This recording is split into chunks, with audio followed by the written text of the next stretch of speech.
Okay, this can be a quick video on how to swap out the rear wiper blade on a QX80. This happens to be a 2016, and I just want to make a quick little video on this because it took a little bit to figure it out, although it's just as I kind of expected. You take out your arm here, and then all you need to do is just continue to pull it like that, right? See if I can get that seen. And then once when you pull it, it'll come off.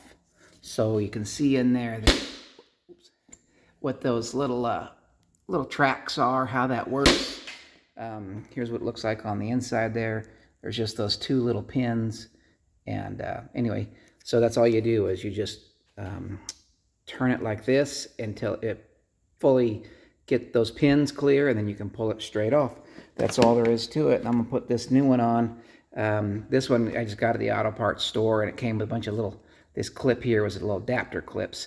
And so you figure out the one that has this shape with the two little pins and then that center crossbar. Make sure it looks like that, and then you can just quickly put it back on the other one. This one was, like I said, just at the auto parts store because I was there, and it was like $12. So hope that helps you figure it out.